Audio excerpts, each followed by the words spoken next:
Assalamualaikum warahmatullahi wabarakatuh. Ketemu lagi dengan saya Roy Pradana. Saat ini saya berada di Banten ya. Saya bersama Pak Haji. Dengan siapa nih Pak Haji? Haji Nur Hadi. Pak Haji Nur Hadi. Saya ada di Eyang Jaga Raksa. Dan ada di sini 7 sumur. Mungkin kita akan bertanya-tanya langsung kepada Pak Haji ya. Sejarahnya apa sih Pak Haji? Maju dikit. Assalamualaikum warahmatullahi wabarakatuh. Atas nama saya Haji Nur Hadi dari Kadengang, Gunung Karang, Sumur Tujuh. Untuk itu alhamdulillah, insya Allah saya paparkan sesuai dengan pengalaman dan pengetahuan saya.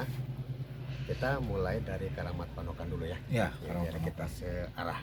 Ya. Itu adalah Karamat Panokan, atau jangan dengan kata kalimat bahasa Jawa itu pendodokan, tempat peristirahatan. Di mana peristirahatan itu patilasan zaman Sultan Hasanuddin semenjak adu kesaktian sama Ki Pucuk Umun. Oh, Nah, Ki Pucuk ya. Umun.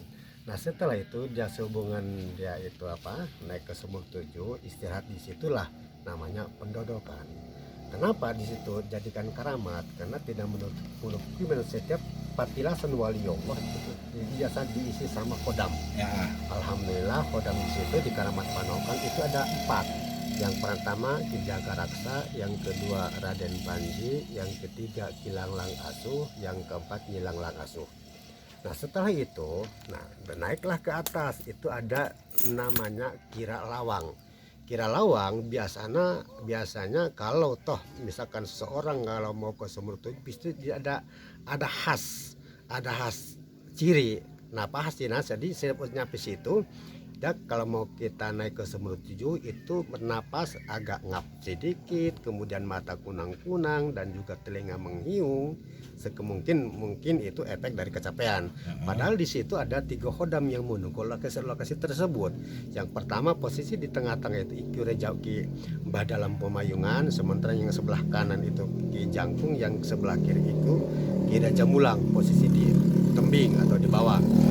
Nah setelah itu ada yang namanya kira-kira kurang lebih dari sini ke tempat itu ada namanya Pasir Ipis.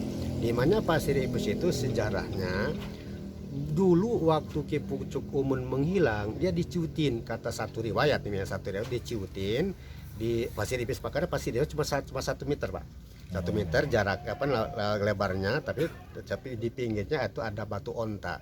Batu onta itu ada dua hodam yang menunggu, itulah Ki Langlang Buana sama Nyi Langlang Buana. Oh, Ki Langlang Buana.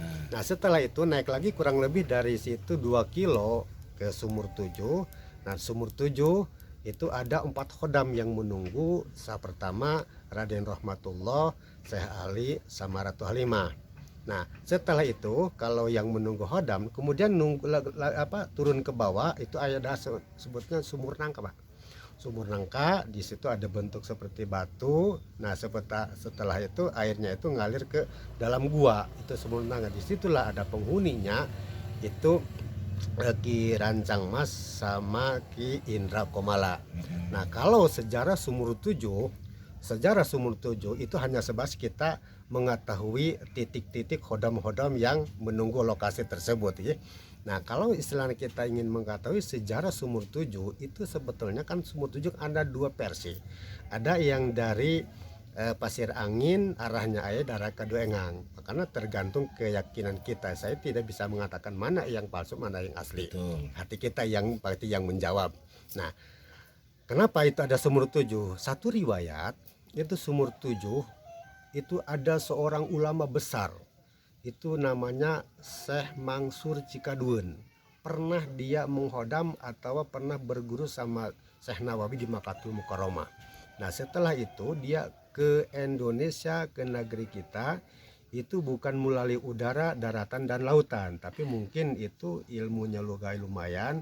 Akhirnya dia itu lewat lewat bawah tanah. Nah setelah itu datang ke perjalanan atau di tengah-tengah ada yang ngikutin. Setelah itu ada yang ngikutin, kemudian dia ditanya, Syekh Mansur bertanya, ente ini siapa? saya ini yang suka dikerumunin orang alias dunia. Maka setelah itu begitu dia naik ke atas, ini ketinggian, ke atas saya mangsur. Akhirnya dia menitipkan orang tersebut di bawah gunung, di dalam gunung karang itu. Akhirnya dia terus berangkat, akhirnya dia berangkat kemana? Ke daerah Pandeglang. Kemudian sampai di situ Pandeglang, keluarlah dari gua tersebut. Akhirnya selalu ngocor air terus dan menerus. Dia punya pilihan begini, kalau toh seandainya saya ini tidak ditutup, tidak menutup kemungkinan ini Pandeglang khususnya ini akan jadi lautan air. Kemudian dia itu sholat 2 rakaat sholat sunnah mutlak, kemudian sambil baca Quran, kemudian ditutup lubang tersebut yang keluar airnya jadi sampai sekarang itu namanya batu Quran. Gitu. Mungkin itu kalau untuk sejarah kata simpelnya aja ya. Gitu. Nah, mungkin itu saja yang saya dapat sampaikan. Saya mau nanya Pak, saya mau nanya sedikit Pak. Biasanya Pak, orang datang kemari ini kalau menuju Sumur Tujuh minta apa aja sih Pak, setahu Bapak ini Pak? Itu kalau kita berbicara tentang meminta itu biasanya kebanyakan orang itu kan tujuan masing-masing. Tujuan masing-masing. Intinya minta selamat. Selamat itu namanya umum kan, kalau selamat mau berkah lah, selamat istilahnya kalau kita punya hutang cepat kebayar lah, dan lain sebagainya. Intinya minta barokah. Kenapa? Tadi kebanyakan kesini itu karena di situ ada satu koroma yang dinamakan Ki Jagaraksa dan Raden Panji. Nah setelah itu langsung naik ke Sumur Tujuh. Gitu. Berarti tergantung niat orang yang datang kemari mau minta untuk keberkahan apakah ini tergantung semua. Tergantung. Apakah Sumur Tujuh itu Pak ada manfaatnya masing-masing? Sumur 1 ibarat untuk buka aura seandainya Pak ya. Sumur 2 untuk kerejekian. Ada nggak sih seperti itu Pak di Sumur 7 di atas ini Pak? Oh iya, baik. Kalau mengenai masalah aura dan lain sebagainya itu sebenarnya tidak ada. Cuma itu ada kelebihannya sedikit. Jadi setiap yang pasti naik ke Sumur 7 masih punya pengalaman masing-masing. Kenapa? Karena tidak menutup kemungkinan yang misalkan nih kita 2 rombongan nih. Setelah itu kedua rombongan, yang pertama misalkan 1 rombongan. Kadang-kadang itu airnya ada. Ya kan? Tapi kemudian tidak menutup kemungkinan kalau yang di belakang itu setelah dia udah berangkat atau udah pergi dia datang, tidak menutup kemungkinan itu airnya tidak ada, kosong, bahkan kering aja. Itu tidak 1-2 orang yang pengalaman itu, hampirlah boleh dikatakan 5% mengalami hal seperti itu. Gitu. Ya Pak, mungkin penonton kita atau masyarakat kita sudah mengetahui ya Pak masalah sejarahnya di sini. Ibaratnya ada Sumur 7 itu berarti semuanya sama untuk meminta karomah masing-masing ya Pak ya, tergantung keyakinan kita. Karena memang benar sih Pak, kalau kita tidak yakin dengan kehadiran kita datang ke seseorang itu mustahil ya Pak ya untuk berhasil, karena 50% lah keyakinan mereka itu untuk keberhasilan itu ya Pak. Kalau setengah-setengah mending jangan kan gitu. Oke, sahabat-sahabat Rojal, mungkin kita sudah membahas sejarah yang ada di Banten ini dengan izin Allah. Saya ketemu sama Pak Ustadz.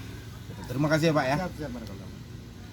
Oke, kita akan ungkap lagi sejarah-sejarah misteri yang ada di Pulau Jawa dan Jawa Barat, di Banten dan seluruhnya dengan izin Allah. Ketemu lagi nanti dengan saya Roy Pradana. Salam logika, salam rahayu, salam sejahtera bagi kita semua.